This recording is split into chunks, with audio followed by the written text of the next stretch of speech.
Hello friends, हम छी धीरज।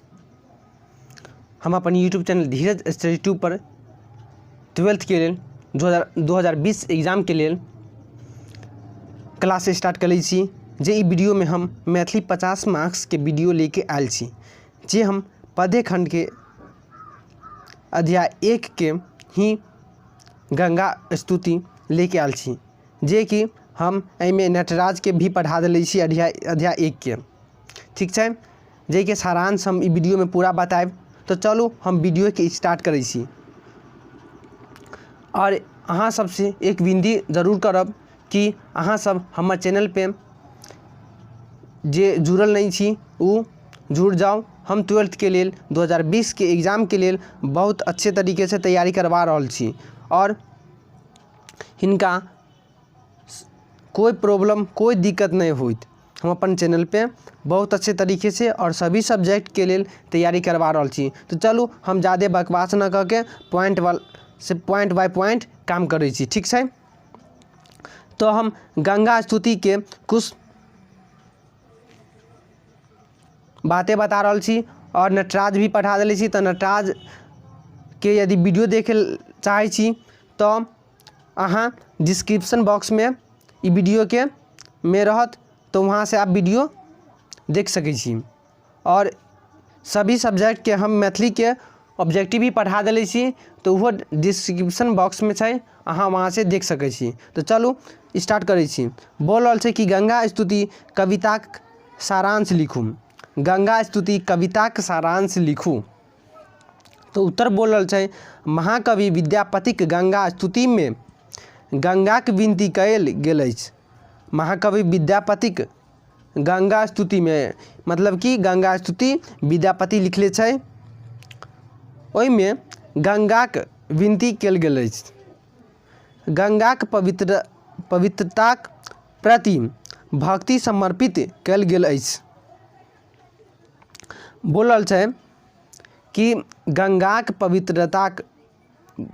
जल जो पवित्रताक प्रति भक्ति समर्पित कयल गेल अछि।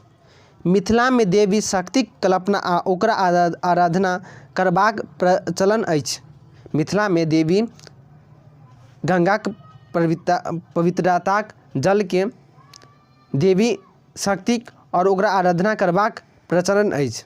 वही क्रम में महाकवि विद्यापतिक गंगाक नदीक प्रति अपन श्रद्धा प्रदर्शित कयलनि अछि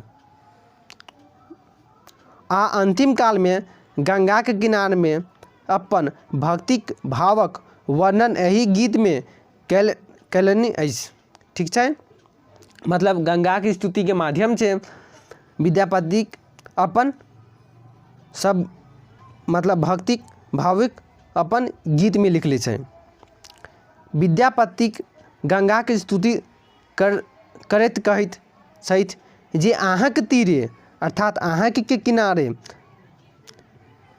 किनार में आबी हमरा बहुत सुखक आनंद आबि रहल अछि। विद्यापति ई बात कह रहल छै। अहाँक निकट सोरैत हमरा कष्ट भऽ रहल छै। बोलल छै अहाँके जे किनार अर्थात अहाँके जो तीरे सोरैत हमरा बहुत कष्ट भऽ रहल छै। आँखि सँ नीर अर्थात आंसू बहि रहल अछि। गंगाक विमल अर्थात स्वच्छ तरंग के विद्यापति हाथ जोड़ी प्रलाप करैत छथिन। मतलब कि विद्यापतिक गंगाक विमल अर्थात गंगाक जल लेके हाथ जोड़ी का प्रलाप मतलब कि रो रहल छै। आप पुनः पुनः दर्शनक इच्छा व्यक्त करैत अछि और हाथ जोड़ के पुनः मतलब कि गंगाक मैया से विनती कर रहल छै कि अहाँ हमरा पुनः दर्शन योग बनाओ। एही पुण्यमय गंगा के पुनः दर्शन करब चाहैत छथिन। फिर से अहाँ हमरा बुलाओ, हम अहाँके फिर से दर्शन करब। मतलब कि गंगा किनार में ई खड़ा होके विद्यापति प्रार्थना कर रहल छै गंगा मैया से। विद्यापति कहैत छथिन जे हमरा जानी बुझक एकटा अपराध करै जा रहल छी। ई अपराध विद्यापति माँ गंगा से बोल रहल छै और वही अपराध के अहाँ क्षमा कऽ देब। विद्यापति की अपराध छै अहाँ के आगे बता रहल छी।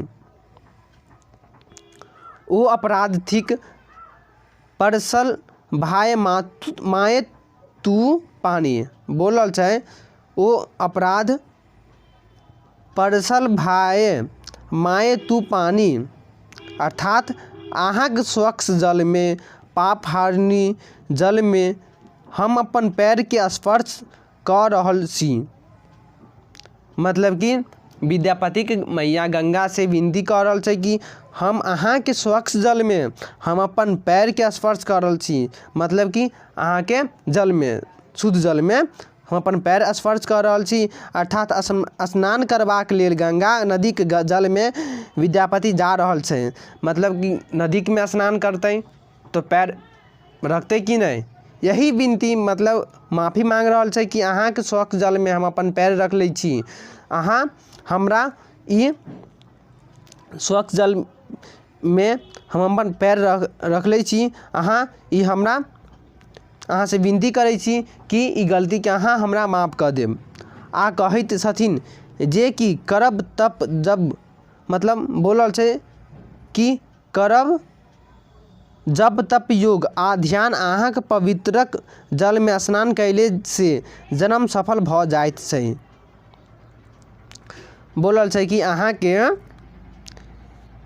करब जब तप योग आ ध्यान अहाँक पवित्र जल में स्नान कैले से हमर जन्म सफल भऽ जाइत।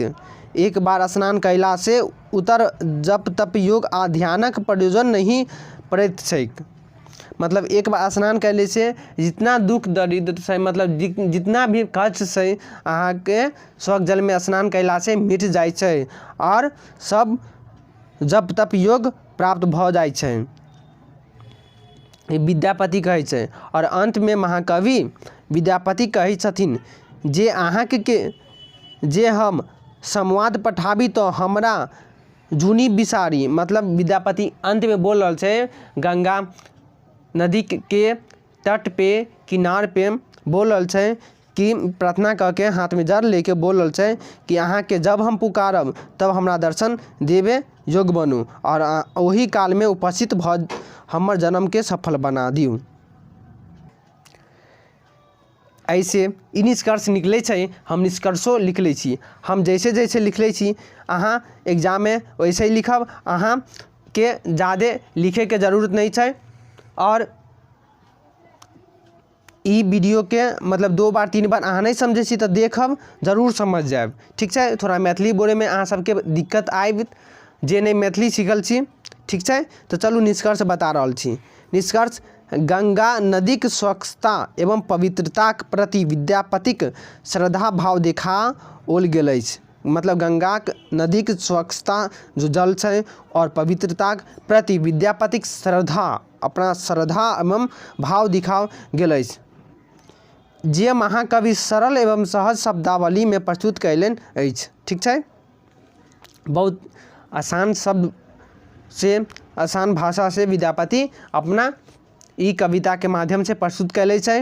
अहाँ के यदि कविता भी चाहिए तो हमरा कमेंट करके बतावे पड़त।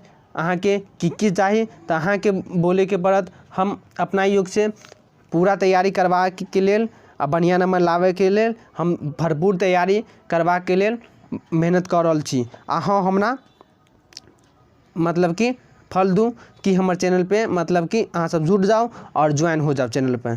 तो और अपने दोस्तों के शेयर करब और मतलब कि अहाँ सब हमर वीडियो किए ई लाइक करके बताओ ताकि हमरा मोटिवेट मिलत जे कि हम आगे वीडियो और बनाएब। ठीक छै। तो धन्यवाद।